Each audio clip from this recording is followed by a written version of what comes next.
नमस्कार दोस्तों, स्वागत है आप सभी का आपके अपने चैनल फैक्ट नॉलेज में।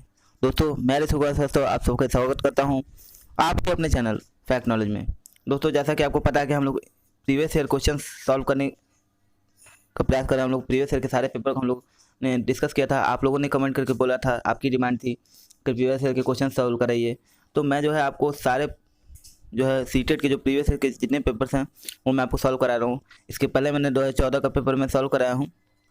हो सकता है मैं लाइन बाय लाइन ना कराऊँ, जैसे 2014 का कराया था, अब 2018 का करा रहा हूँ।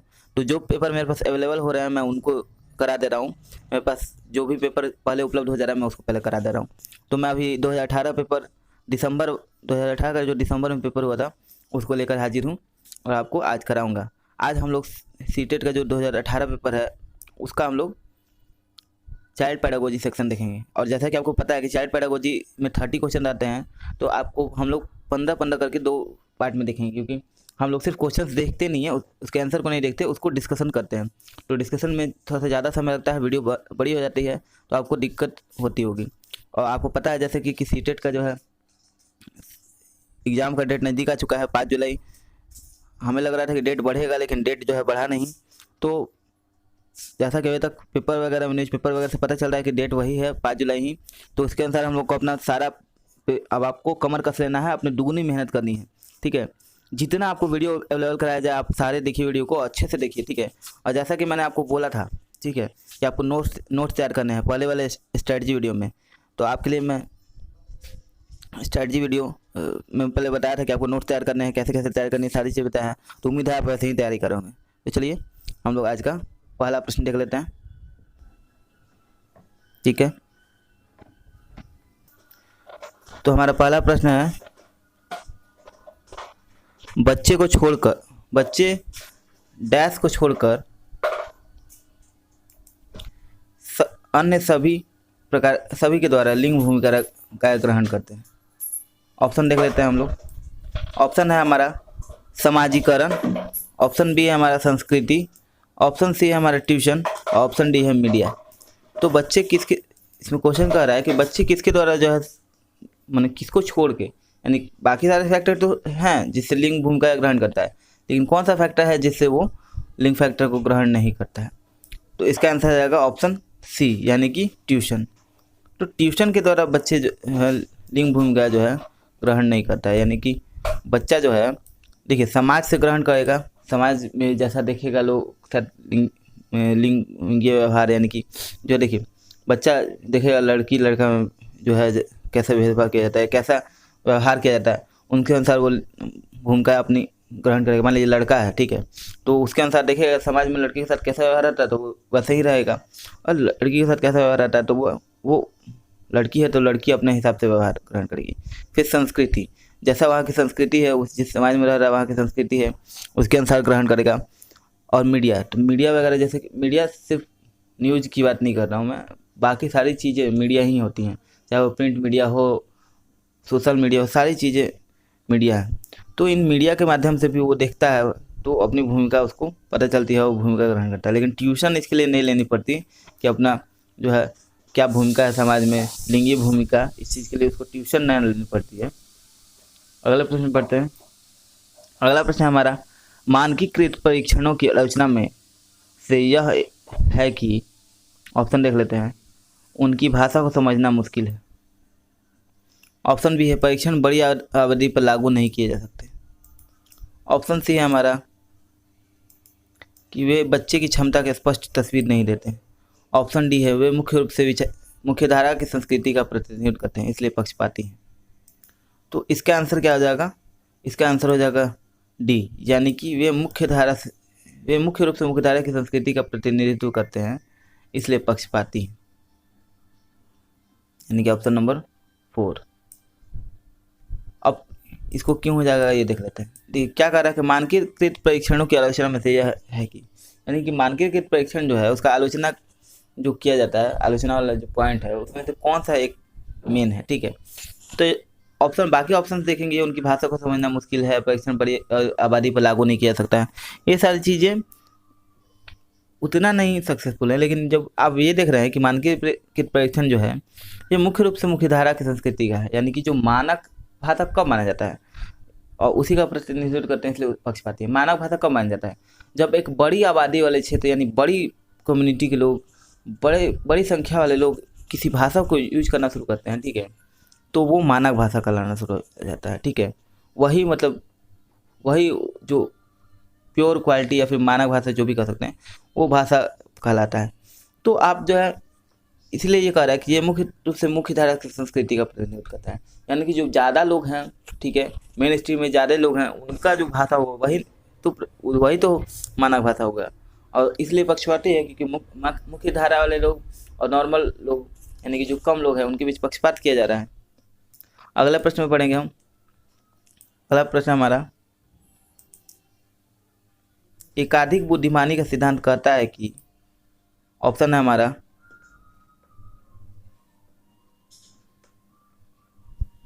ऑप्शन हो गया हमारा, बुद्धि जो है कई प्रकार की हो सकती है, बुद्धि कई प्रकार की हो सकती है। ऑप्शन बी है हमारा, पेपर पेंसिल परीक्षण सहायक नहीं है।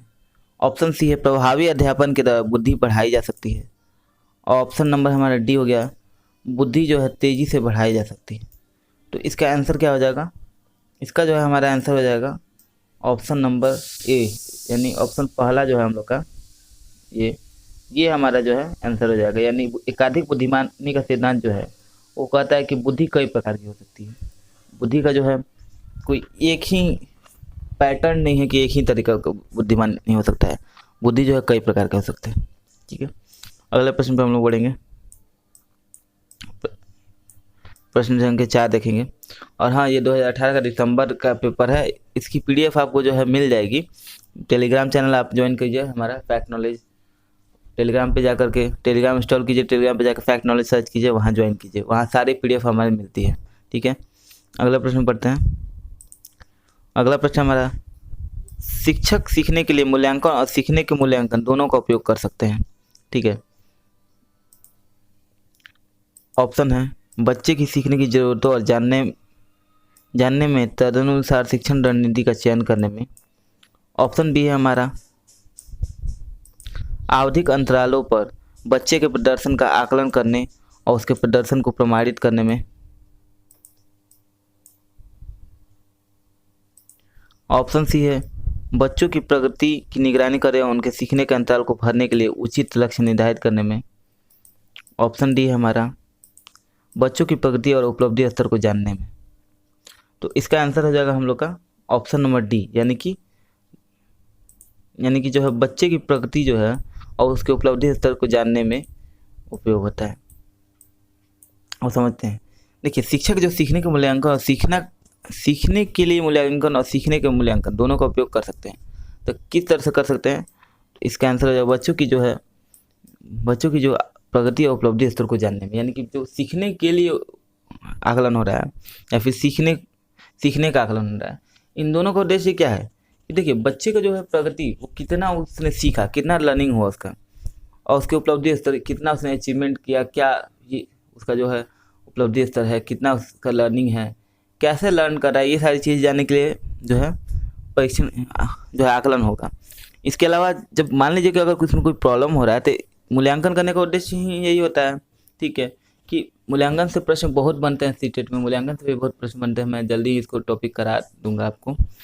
तो देखिए, मूल्यांकन का उद्देश्य ही यही है, ठीक है, क्योंकि आपको जो है सिर्फ सीखने के लिए आकलन होता है, सीखने के लिए भी आकलन होता है, जो है सीखने का भी आकलन होता है, यानी कि कितना सीखा, ये चीज़ तो आकलन होता है कितना सीखा, लेकिन सीखने के लिए और उसको कितना सीखना है, सीखने के लिए और कितना एफर्ट लगाना होगा शिक्षक द्वारा भी और बच्चे द्वारा भी, इसका भी आकलन होता है। तो इसी के लिए बच्चे जो है शिक्षक उपयोग कर सकते हैं। अगला प्रश्न है हमारा, निम्नलिखित में से कौन सा सतत एवं व्यापक मूल्यांकन से संबंधित नहीं है, यानी सीसी से कौन सा संबंधित नहीं है। ऑप्शन देख लेते हैं, यह शिक्षण अधिगम प्रक्रिया का अभिन्न अंग है। ऑप्शन बी है, यह विभिन्न शिक्षा क्षेत्रों में बच्चे की उपलब्धि पर केंद्रित है।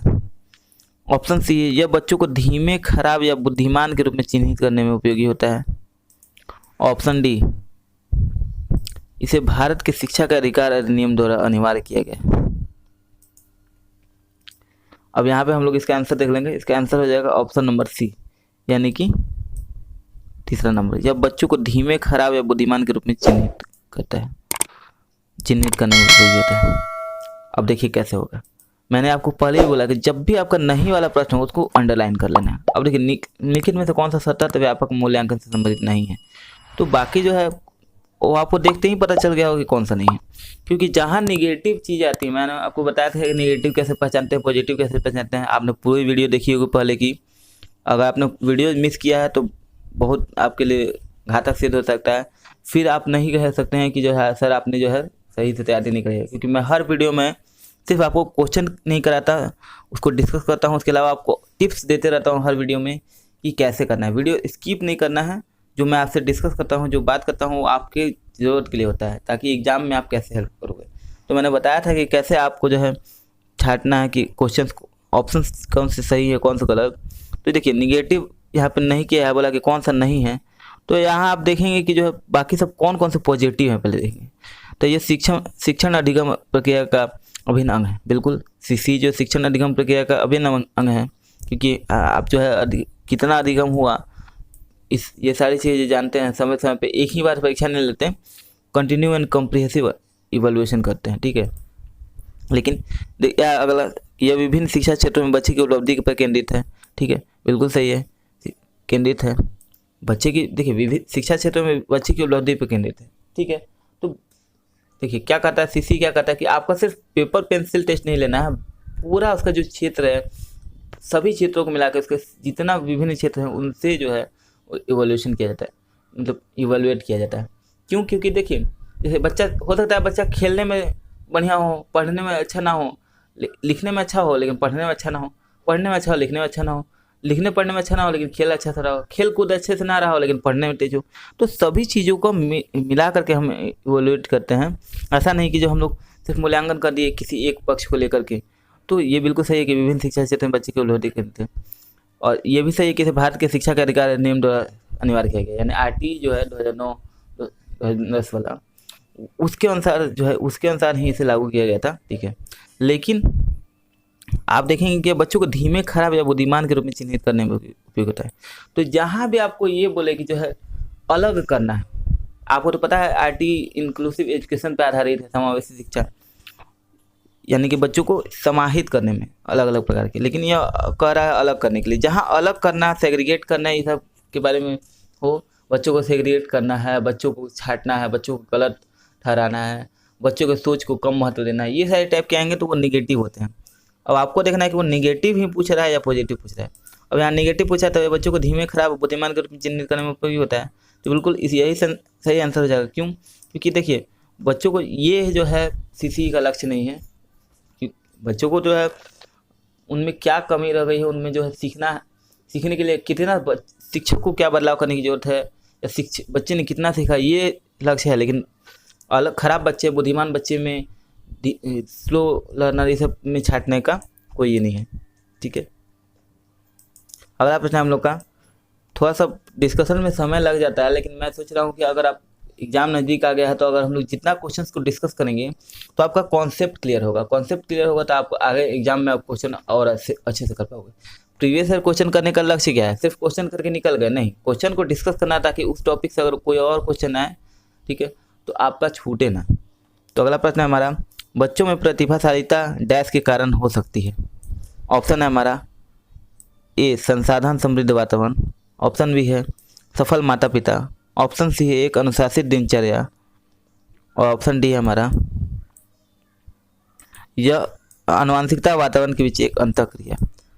तो इसका आंसर क्या हो जाएगा? देखिए इसका आंसर हो जाएगा डी, यानी कि जो है बच्चों में प्रतिभाशालीता जो होती है वो आनुवंशिकता और वातावरण के बीच जो अंतःक्रिया होती है, इसके जो है इनके फलस्वरूप जो है प्रतिभाशालीता आती है। ऐसा नहीं सिर्फ जीन पे ही निर्भर नहीं करता, जीन पे भी निर्भर करता है फैक्टर। मैंने इस संबंधित एक क्वेश्चन कराया भी था आपको कि प्रतिभाशालीता जो होती है वो एक फैक्टर होता है, ठीक है, कि जीन पे निर्धारित होता है। लेकिन ऐसा नहीं कि सिर्फ जीन आपको कितना भी ये हो कि आपको जो है अच्छा माता पिता का हेरिडिटी से मिला हो, लेकिन अगर उनको सही वातावरण ना प्रदान किया जाए, इन्वायरमेंट सही प्रदान ना किया जाए, तो प्रतिभाशालीता जो है दब सी जाएगी, ठीक है। अगले प्रश्न में पढ़ेंगे, देखिए पीडीएफ मैं दे दूंगा आपको टेलीग्राम पे, तो आप जो है इंग्लिश वाले क्वेश्चंस आप देख सकते हैं। ये क्वेश्चंस इंग्लिश में भी हैं, तो आप इसको क्वेश्चन को देख के समझ सकते हैं। अब मैं क्वेश्चन को हिंदी में पढ़ने के बाद से फिर इंग्लिश में पढ़ूंगा तो वो परेशानी हो लगेगी, टाइम और ज़्यादा लगेगा। ठीक है, ऑप्शन है हमारा। और हाँ, संडे को जो टेस्ट होता है वो जरूर अटैम्प्ट किया कीजिए, क्योंकि अब तो और नेसेसरी हो गया, ज़रूरी है एकदम आपको टेस्ट देना, ताकि आपको हमें भी पता चल सके, आपको भी अपनी तैयारी का लेवल पर चल सके। प्रश्न है हमारा, सामाजिक आर्थिक रूप से वंचित पृष्ठभूमि से आने वाले बच्चों को कक्षा के माहौल की आवश्यकता होती है जो, ऑप्शन है हमारा, उनके सांस्कृतिक और भाषाई ज्ञान को महत्व देता है तथा उनका उपयोग करता है। ऑप्शन बी है, उनकी भाषा के उपयोग को हतोत्साहित करता है ताकि वे मुख्य धारा की भाषा सीख सकें। ऑप्शन सी है, बच्चों को उनकी क्षमताओं के आधार पर वर्गीकृत करता है। ऑप्शन डी यानी 4 नंबर है, उन्हें अच्छा व्यवहार सिखाता है। तो इसका आंसर हो जाएगा हम लोग का ए, यानी ऑप्शन नंबर ए हमारा जो है सही है, कि उनकी संस्कृति और भाषाई ज्ञान को महत्व देता है और उनका उपयोग करता है। अब समझते हैं इसको। देखिए, कह रहा है कि सामाजिक आर्थिक रूप से वंचित पृष्ठभूमि से आने वाले बच्चों को कक्षा के माहौल की आवश्यकता होती है। ठीक है, मान लीजिए सामाजिक पृष्ठभूमि आर्थिक रूप से वंचित है, ठीक है, मान लीजिए गरीब बच्चे हुए, या फिर सामाजिक जहाँ पढ़ने के लिए उनको अलाउ नहीं हो पा रहा है, समय नहीं मिल पा रहा है, या जो भी है, तो उस पृष्ठभूमि से आने वाले बच्चे जो हैं उनको कक्षा में सकारात्मक माहौल, उचित माहौल की आवश्यकता होती है, कक्षा का माहौल की आवश्यकता होती है, जो कि उनकी संस्कृति और भाषाई ज्ञान को महत्व देता है, यानी कि उनको अलग थलग नहीं कर देता है। मान लीजिए कि अगर कहीं वंचित पृष्ठभूमि से आ रहे हैं और उनको जो है सीधे क्लास में अलग कर दिया जाए, उनको जो उनकी भाषाई क्षमता को, उनकी भाषाई जो है क्षेत्र को महत्व ना दिया जाए, उनके ज्ञान को महत्व ना दिया जाए, तो वो जो है अलग थलग महसूस करेंगे, वो मुख्य धारा में जोड़ नहीं पाएंगे। तो ये जो है उनके भाषाई ज्ञान को महत्व देता है, संस्कृति को महत्व देता है और उनका उपयोग करता है।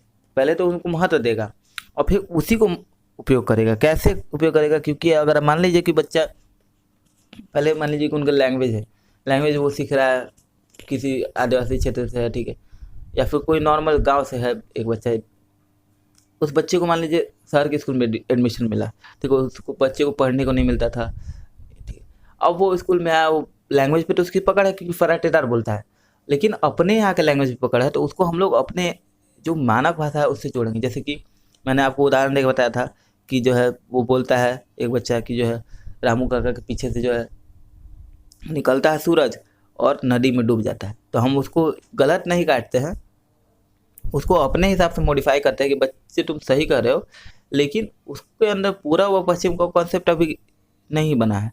तो उसको हम लोग बताएंगे जो जो रामू काका का घर है ना बच्चे, वो जो है पूरब में है और जो नदी है वो पश्चिम में है। तो सूरज जो है रामू काका का घर यानी कि पूरब से निकलते हुए जाता है और पश्चिम में शाम संध्या के समय वो नदी जो है पश्चिम में है, इसलिए उसमें डूबता हुआ प्रतीत होता है, दिखता है, वो होता नहीं। तो ये चीज़ के कॉन्सेप्ट को हम लोग गलत नहीं काटे, लेकिन उसको मॉडिफाई किए। तो वही ये कह रहा है कि उनके संस्कृति को भाषाई ज्ञान को महत्व देता है और फिर तथा उनका उपयोग भी करता है। अगले प्रश्न में बढ़ेंगे। दोस्तों वीडियो थोड़ी बड़ी हो सकती है क्योंकि मैं आपको अच्छे से डिस्कस करके एकदम रिलेट कर करके समझाने की कोशिश कर रहा हूँ, ताकि आपको जो है सिर्फ जो है ये ना लगे क्वेश्चन कराया और निकल गया, ऐसा ना होना चाहिए। क्वेश्चन आपको अच्छे से समझ में आए तभी मेरी सार्थकता है और तभी मेरे से पढ़ने का फ़ायदा भी है। नहीं तो मैं आप कहीं से भी यूट्यूब से किसी भी क्वेश्चन, कोई भी यूट्यूब चैनल निकालिए, क्वेश्चन तो आपको भर भर के मिल जाएंगे पेडागोजी के, आप आराम से करो, ठीक है। लेकिन और दोस्तों एक चीज़ और, मैं आपको कोशिश करूँगा कि डेली कुछ आपको टिप्स वगैरह भी दूँ, अलग से वीडियो बना के आपको जो है तैयारी करने का तरीका दूँगी। 1 महीना बच गया, 1 महीने में कैसे से और सर्ट तरीका तैयारी करें, क्योंकि आप लोगों ने बहुत ढिलाई की है। मैंने जितने वीडियोज दिए हैं आप लोगों ने उतना अच्छा सपोर्ट नहीं किया, लेकिन फिर भी मैंने कंटिन्यू रखा और आपको मैंने बोलता रह गया कमेंट करके कि आप लोग जो है टॉपिक वाले वीडियो चाहिए तो टॉपिक वाले कमेंट करके बताइए, लेकिन आप लोगों ने एक बार भी कमेंट करके नहीं बोला, इसलिए मैंने भी नहीं कराया। क्योंकि जो है ठीक है,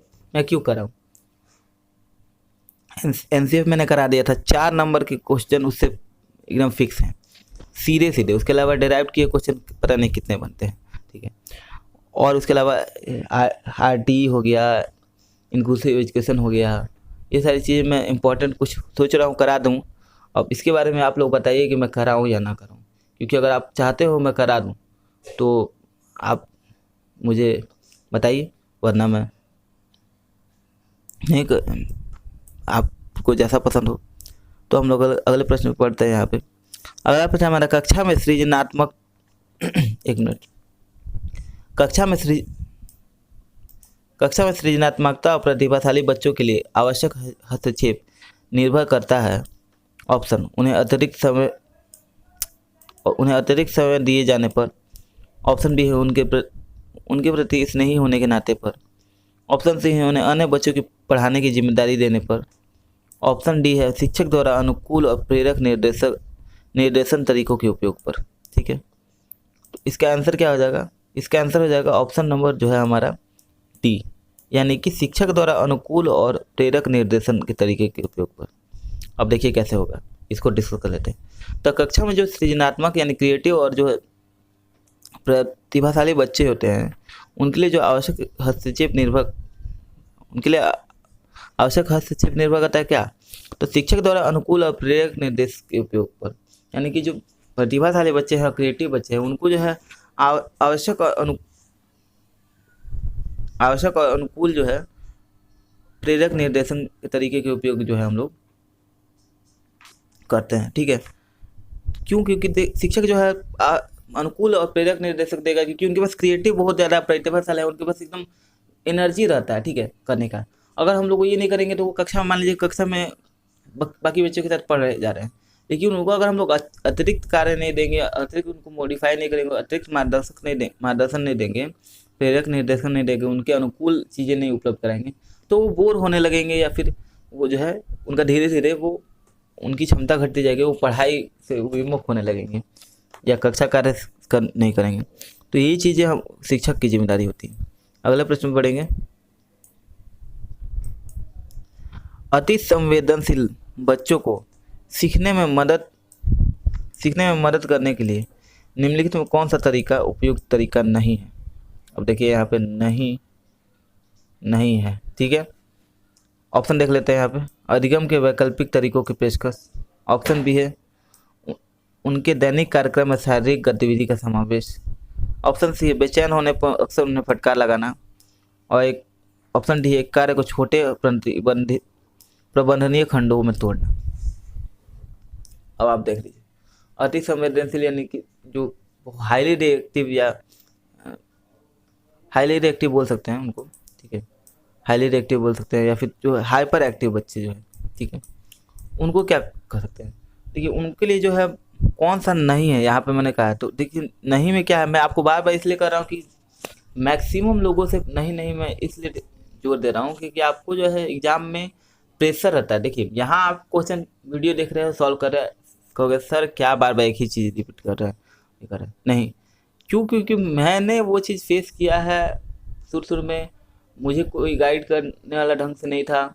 यूट्यूब पे आओ तो यूट्यूब पे आपको आधे से ज़्यादा लोग तो यहाँ फ्रॉड मिलेंगे आपको, उनको अपना उल्लू सीधा करना है, अपना कोर्स बेचना है। आधे लोग पेड कोर्स पे चले जाते हैं, पढ़ाएंगे थोड़ा सा यहाँ, उसके बाद से चले जाएंगे कि प्लस ले लो, ठीक है, तो कभी कुछ ले लो, यहाँ कोर्स बेच रहे हैं, वहाँ कोर्स बेच रहे हैं, आधे लोग इसी में चले जाएंगे।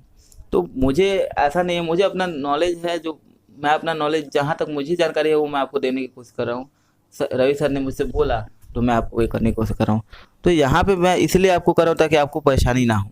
अब नहीं यहाँ पे है तो कौन सा नहीं है? तो देखिए जहाँ मैंने आपको बोला था निगेटिव हो उसको हम लोग पॉजिटिव वाला कुछ हट लेंगे और निगेटिव जो आंसर होगा वही होगा।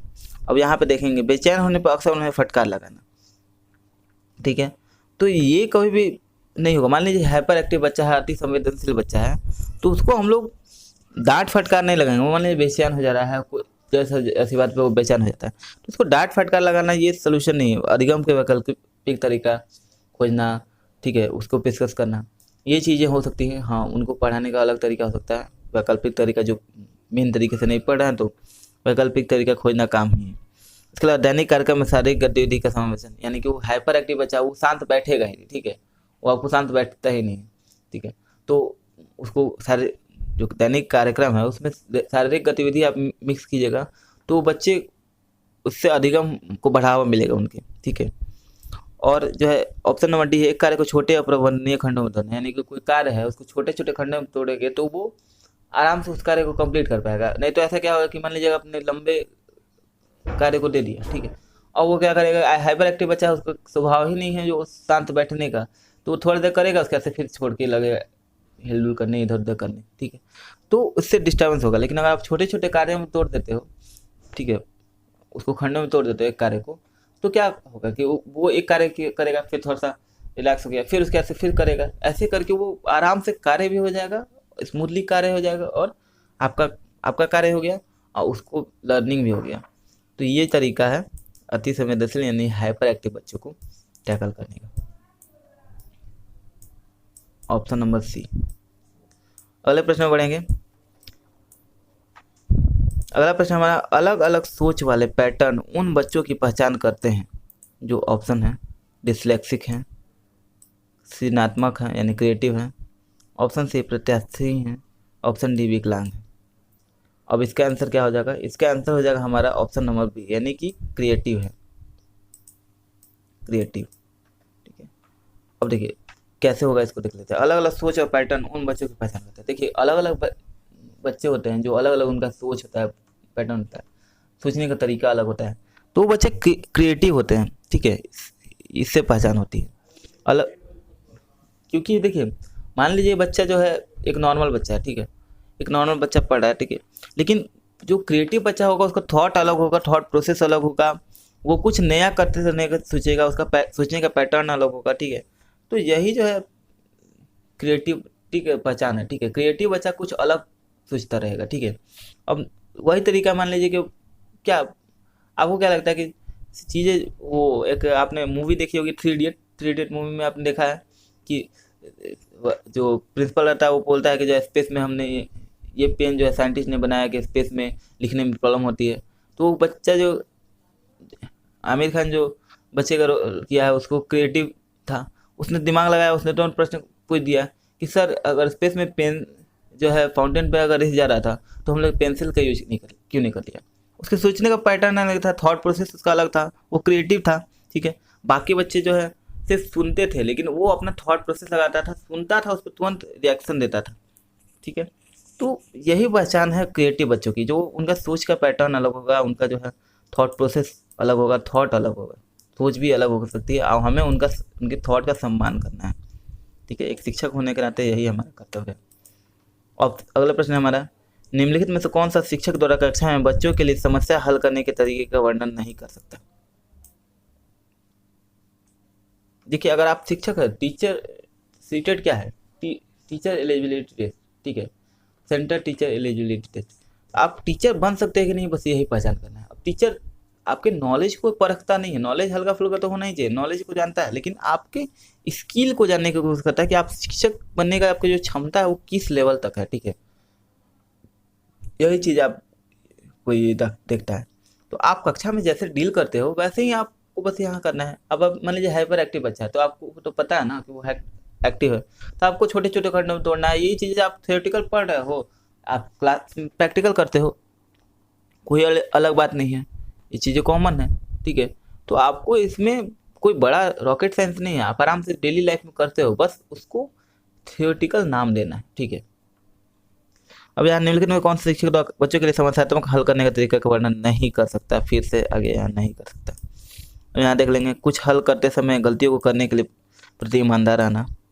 ऑप्शन बी है सोच विचार परीक्षण और विभिन्न उत्तरों जैसे शब्दावली का प्रयोग करना। ऑप्शन सी अभिसरण उत्तरों वाले प्रश्न पूछना। ऑप्शन डी किसी विशेष समस्या को हल करने के बारे में अपनी विचार प्रक्रिया पर चर्चा करना। अब इसका आंसर क्या हो जाएगा, इसका आंसर हो जाएगा ऑप्शन नंबर सी, यानी कि जो है अभिसरण उत्तर वाले प्रश्नों को पूछना, ठीक है, ये इसका उत्तर हो जाएगा। ठीक है, क्यों हो जाएगा, देखिए बच्चों को जो शिक्षक द्वारा कक्षा में बच्चों के लिए समस्यात्मक हल करने के तरीके का वर्णन नहीं कर सकता, ठीक है। ये पूछता है कौन सा जो है शिक्षक द्वारा कक्षा में समस्यात्मक जो हल करने के तरीके का वर्णन नहीं कर सकता। तो कुछ देखिए, अब यहाँ ये ऑप्शन सारे हैं, कुछ हल करते समय गलतियों को करने के प्रति ईमानदार रहना, तो बिल्कुल सही है। आप जब गलतियों को करने के प्रति ईमानदार रहेंगे, कोई गलती हो गया आप उसको एक्सेप्ट करोगे तभी तो आप सीखोगे, ठीक है। समस्यात्मक हल करने का तरीके का वर्णन करने का मतलब यही है कि समस्यात्मक, आप समस्या से भागो नहीं। अगर आपको कोई गलती कर रहा है तो उसको गलतियों को एक्सेप्ट करने का जो है प्रति ईमानदार रहना, तभी आप सीख पाओगे। ठीक है, अब यहाँ पे है ऑप्शन बी, सोच विचार परीक्षण और विभिन्न उत्तरों जैसे शब्दावली का प्रयोग करना। इससे सोच विचार परीक्षण और विभिन्न उत्तरों जैसे शब्दावली का प्रयोग जो है समस्यात्मक हल को जो है समस्या को हल करने का प्रोत्साहित करेगा। किसी विशेष समस्या को हल करने के बारे में अपनी सोच विचार और प्रक्रिया को हल चर्चा करना, ये भी जो है थॉट, ये जो है डिस्कशन वगैरह है किसी विशेष समस्या को हल करने के लिए, ये जो है समस्यात्मक हल प्रक्रिया का जो हिस्सा है। लेकिन जो अभिसरण उत्तर वाले प्रश्न पूछना, यानी कि जो है जो देखिए ये जो कन्वर्जेंट होता है, हिंदी के कुछ प्रश्न कुछ शब्द होते हैं जो बहुत टफ होते हैं, और देखिए कन्वर्जेंट होता है यानी कि वो आपको जो है एक ही जगह पे फोकस करने वाले थे, एक ही जगह पे फोकस करने वाले जो उत्तर होते हैं, एक ही उत्तर जो है एक ही जगह फोकस कर देगा। ऐसे प्रश्न पूछने से कोई लाभ नहीं होगा। क्यों? क्योंकि वो डाइवर्जेंट थिंकिंग उसके अंदर विकसित नहीं होगी। अलग अलग समस्या का अलग अलग हल जो ढूंढने का वो जो है यहाँ पे जो है ये जो है वर्णन नहीं करा। अभिसरण उत्तर वाले प्रश्न पूछना है, यानी कि ये जो है आप फोकस करेगा। अगर आप प्रश्न पूछोगे मान लो कक्षा में ऐसे टाइप के, तो क्या करेगा, बच्चों के थॉट को एक जगह केंद्रित कर देगा। लेकिन इसका उपयोग होता है, लेकिन यहाँ इसका उपयोग नहीं होगा। हमको ऐसा प्रश्न पूछना है जो डाइवर्जेंट हो, यानी कि बच्चों के सोच को अलग अलग दिशाओं में मोड़े, अलग अलग दिशा में सोचने को उनको प्रेरित करे। ठीक है, अगला प्रश्न बढ़ते हैं। अगला प्रश्न हमारा, निम्नलिखित में कौन सा एक संवेग है? ऑप्शन देख लेते हैं, डर, ऑप्शन बी है ध्यान, ऑप्शन सी उत्तेजना, ऑप्शन डी है स्मृति। तो इसका आंसर हो जाएगा ऑप्शन नंबर ए, यानी कि जो डर जो है एक संवेग है। ठीक है, ये थ्योरेटिकल क्वेश्चन है, आपको बस याद कर लेना डर संवेग है। कौन कौन सा संवेग है अब आपको यहाँ से देखिए, एक बेहतर पढ़ने वाला, एक बढ़िया स्टूडेंट, एक बढ़िया टीचर भी हो गया। टीचर की भी मैं बात कर रहा हूँ। टीचर भी अपने बच्चों को पढ़ाने के लिए स्टडी करते रहता है। नित्य जो है पढ़ाई करना उसका काम ही है, क्योंकि अपने आप को इम्प्रूव करते रहना, कोई भी परफेक्ट नहीं हो सकता, इसलिए अपने आप को इम्प्रूव करना उसका सबसे पहला लक्ष्य होना चाहिए। ठीक है, क्योंकि तभी वो बच्चों को भी ये कर सकता है, उनको भी पढ़ा सकता है, उनको भी लर्निंग करा सकता है। अब देखिए निम्नलिखित में कौन सा एक संवेग। अब यहाँ पे आपको आपका ड्यूटी क्या बनती है, जैसे मैंने करा दिया क्वेश्चन, आपको यहाँ पे डिस्कस करने वाला है।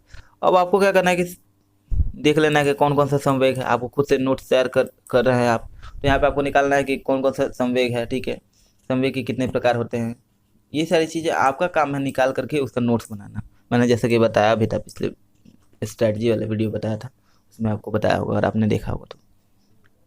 अब यहाँ देखते हैं अगला प्रश्न है, एक 3 साल का बच्चा बताता है कि दूध बूथ पर एक मशीन द्वारा दूध का उत्पादन होता है। निम्नलिखित में से कौन सा बच्चे की समझ का सबसे अच्छा स्पष्टीकरण प्रदान करता है? ऐसे प्रश्न आते हैं कि जो है बच्चे की समझ को विकसित करने वाला, जो है बच्चे की समझ को दर्शाने वाला, ये ऐसे टाइप का प्रश्न। सेम प्रश्न नहीं आएगा, लेकिन अलग दे देगा, समस्या अलग दे देगा। अब बच्चे को कौन सा समझ को जो है विकसित करता है, या फिर कौन सा समझ को प्रदर्शित करता है। ठीक है, अब यहाँ देख लेंगे, यहाँ ऑप्शन देखते हैं। ऑप्शन है यहाँ, बच्चे का जवाब दूध बूथ से दूध खरीदने के अपने अनुभव पर आधारित है। ठीक है, ऑप्शन बी है, बच्चे ने गाय को कभी देखा नहीं। ऑप्शन सी है, बच्चे का परिवार बच्चे को प्रेरक वातावरण प्रदान नहीं करता। ऑप्शन नंबर डी है हमारा कि बच्चे को दुनिया बहुत सीमित अनावरण ज्ञान है, यानी कि बच्चे का जो दुनिया और ज्ञान बहुत सीमित है। बिल्कुल सही है। अब यहाँ पे इसका आंसर क्या हो जाएगा, हमारा आंसर हो जाएगा हम लोग का ऑप्शन नंबर ए, यानी फर्स्ट। बच्चे का जवाब दूध बूथ से दूध खरीदने के अपने अनुभव पर रहते हैं। क्योंकि देखिए 3 साल का बच्चा जो है वो बता रहा है कि दूध बूथ पर जो मशीन द्वारा दूध का उत्पादन होता है, क्योंकि उसने ना गाय को देखा है, उसका ज्ञान सीमित है। 3 साल के बच्चे को जो कितना ज्ञान होगा, कहाँ उसको अनुभव होगा कि दूध गाय से निकाला जाता है। ठीक है, उसके बाद से उसको मशीन में रख दिए जो भी किए। ठीक है, तो बच्चा दूध बूथ से जाकर लेता है, लेकिन उसके पीछे का प्रोसेस उसको पता नहीं ना है। वो जो देखता है अपने अनुभव पे आधारित है, वो जाके दूध बूथ से लेता है, दूध से मशीन से निकाल के दे दिया जाता है उसको। तो उसको यही पता है कि बस यही तरीका है दूध का, दूध मशीन से उत्पादन होता है, बाकी उसके पीछे का प्रोसेस उसको नहीं पता। ठीक है, तो ये हमारा सही वर्णन करता है ऑप्शन नंबर ए। अगला प्रश्न पढ़ेंगे। अगला प्रश्न हमारा, निम्नलिखित में से कौन सा एक शिक्षक की भूमिका का सबसे अच्छा वर्णन करता है?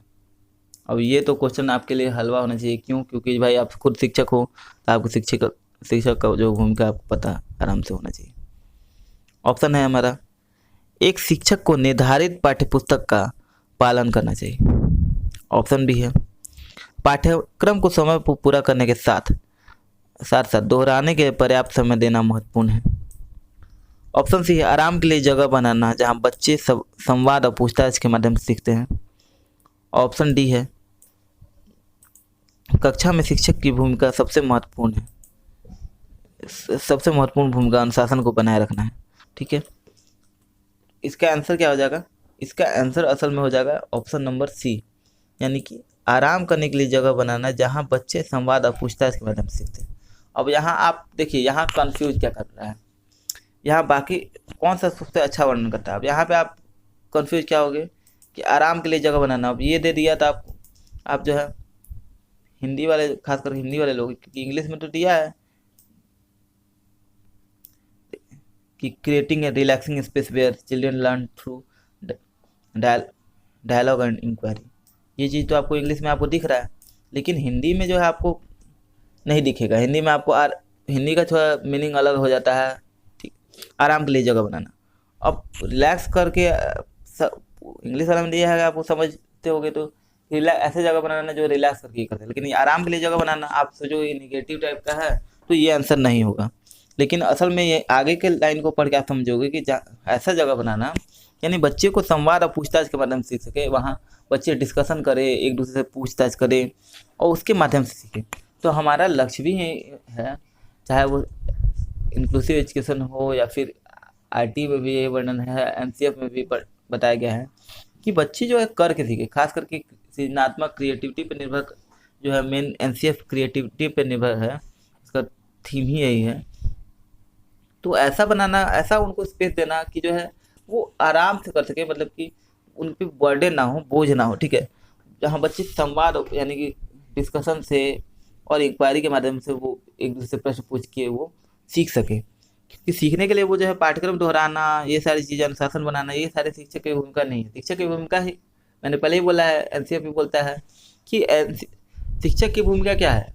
फैसिलिटेटर, यानी सुविधादाता। सीधे आप समझ रहे हो कि शिक्षक की भूमिका ही जो है सुविधादाता की है। अब आप उसको पकड़ लो कि जो है आराम के लिए जगह बनाना, तो ये चीज़ नहीं करना है। आपको अपना भूमिका याद रखना है कि आप फैसिलिटेटर हो, आप not a teacher. Your teaching job is not, you are a ruler not ruler, यानी कि आप शासक नहीं हो, आप वहाँ के जो है प्रबंधक नहीं हो, ये सारी चीज़ें नहीं। आप एक सुविधादाता हो जो बच्चे को सुविधा प्रदान करता है कि बच्चे ज्ञान का सृजन खुद से कर सके। ठीक है, एनसीएफ आपने देखा होगा, एनसीएफ की वीडियो में बहुत अच्छे से मैंने 2 वीडियो में मैंने डिस्कस किया था, नहीं देखा है तो जाकर देखिए। और हाँ, एक चीज़ मैं आपको और बता दूं कि एग्ज़ाम देने से पहले आपको एनसीएफ देखना मस्ट है। आपने देखा भी हो फिर भी ये है कि आपको एग्ज़ाम देने जाने से पहले एनसीएफ देखना ही देखना है। क्यों? ताकि आपको पेपर सॉल्व करने में बहुत हेल्प मिलेगी एनसीएफ देख के जाएंगे तो। आज का हमारा लास्ट प्रश्न है, निम्नलिखित में से कौन सा कक्षा समृद्ध शिक्षा को प्रोत्साहित करती है? ठीक है, ऑप्शन देख लेते हैं। ऑप्शन है, वह कक्षा जिसमें खुली गतिविधि कोने हो और विभिन्न प्रकार के बाल साहित्य खुली सेल्फ में रखी हो, जो दिन की किसी भी समय प्राप्त किया जा सके। ऑप्शन बी है, अलमारी में अच्छी तरह संगठित सामग्री वाली कक्षा, जहां सामग्री का सप्ताह में एक बार मुफ्त खेल के लिए बाहर लाया जाता हो। ऑप्शन सी है हमारा, पाठ्य पुस्तक सामग्री द्वारा संरचित और योजनाबद्ध अधिगम वाली कक्षा। ऑप्शन डी है, वह कक्षा जिसमें प्रदर्शित विभिन्न प्रकार की सामग्री बच्चों को पहुंच से परे हो, ताकि सामग्री लंबे समय तक चलती रहे। अब इसका आंसर क्या हो जाएगा? इसका आंसर हो जाएगा ऑप्शन नंबर ए, यानी कि वह कक्षा जिसमें खुली गतिविधि कोने हो, विभिन्न प्रकार के बाल साहित्य खुली सेल्फ में रखे हों, जो दिन की किसी भी समय प्राप्त किया जा सके। अब देखिए क्या कर रहा है कि कौन सा समृद्ध जो है कक्षा, कौन सा कक्षा है जो समृद्ध शिक्षा को प्रोत्साहित करता है। ठीक है, तो ऐसे ऑब्वियस है कि आप देखिए ऐसा कक्षा ही होगा जहाँ पे आपको बच्चों को फ्री हो कि जो है देखिए सेल्फ में, खुले सेल्फ में रखा हो बुक्स, बाल साहित्य हो। क्योंकि मैंने क्वेश्चन कराया भी हुआ है प्रीवियस ईयर का, जब कराया था 2014 वाला, उसमें भी दिया था प्रश्न कि देखिए बाल साहित्य का क्या यूज है, इससे संबंधित मैंने प्रश्न कराया था। तो उससे मैंने डिस्कस किया था कि बाल साहित्य जो है उससे हम लोग जो है बच्चों को जो है शिक्षा देते हैं समय समय पे, जो है समय समय पे जो बाल साहित्य है, ठीक है, बच्चों को जो है उन लर्निंग कराने में बहुत हेल्प मिलता है, ठीक है। अब जो है देखिए बाल साहित्य जो है खुले सेल्फ में रखा हो तो बच्चे खुद से पढ़ेंगे, अधिगम करेंगे, उनसे जो है सीखने को बहुत सारी चीज़ें मिलेंगी, ठीक है। अब इससे जो है अच्छा जो है समृद्ध वातावरण मिलेगा, बच्चे खुद से जा करके बुक्स ले करके पढ़ेंगे। अब ना कि जो है ऐसे अलमारी में बंद हो, एक ही दिन निकाला जाता हो, एक ही दिन मिले, या फिर रोक टोक हो, तो रोक टोक होगा तो प्रॉब्लम हो जाएगा, ठीक है। तो यहीं तक था हमारा आज का प्रश्न उत्तर। ये प्रीवियस ईयर का पेपर 2018 दिसंबर का पीडीएफ आपको टेलीग्राम में मिल जाएगी। टेलीग्राम का लिंक डिस्क्रिप्शन में भी दिया है। अगर वहाँ से लिंक को काम ना कर रहा हो तो डायरेक्ट टेलीग्राम में जाइए, फैक्ट नॉलेज सर्च कीजिए और ज्वाइन कीजिए, ठीक है। उम्मीद करता हूँ कि वीडियो आपको पसंद आता होगा। वीडियो पसंद आ रहा हो तो लाइक कर दीजिएगा और अपने दोस्तों के साथ शेयर कीजिए, क्योंकि अब सीरियस हो जाएं, आप भी कमर कस लीजिए। तैयारी वीडियो का है वहीं जा करके देख लेना, वीडियो प्ले कर लेना, देख लेना नहीं। आप एक वीडियो देखिए, उसमें जो पॉइंट्स आपको समझ नहीं आ रहे हैं या पॉइंट्स आपको लग रहा है कि ये मेरा वीक है, उसको नोट कर लीजिए। उस पर नोट्स आपने तैयार किया है तो नोट्स से उनको रिवीजन कीजिए। नोट्स नहीं तैयार किया है तो तैयार कीजिए, ठीक है। इसके अलावा अगर आपको टॉपिक वाइज वीडियो चाहिए तो को आप कमेंट करके बताइए, क्योंकि देखिए मैं करने को आपके लिए, मैंने पहले भी कहा, मैं आपके लिए करने के लिए सब कुछ तैयार हूँ। आपको आप किसी भी यूट्यूब चैनल पे जाते होंगे, आपको टेस्ट नहीं प्रोवाइड किया जाता होगा, टेस्ट नहीं दिया जाता, लेकिन मैं आपको वीडियो देने के साथ साथ मैं टेस्ट भी लेता हूँ हर संडे, ताकि आपकी लर्निंग कितनी हो रही है वो पता चल सके।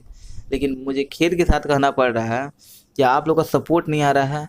आप लोग जो है टेस्ट तक अटैम्प्ट नहीं कर रहे हो लोग, ज़्यादा लोग, मतलब मैं देख रहा हूँ कि टेस्ट अटैम्प्ट करने वालों की संख्या बहुत ही कम है। व्यूज़ कितने वीडियो पे जितने व्यूज़ आते हैं, कम से कम एक तो व्यूज़ ज़्यादा नहीं है, आप लोग देख नहीं रहे हो ढंग से, शेयर नहीं कर रहे हो।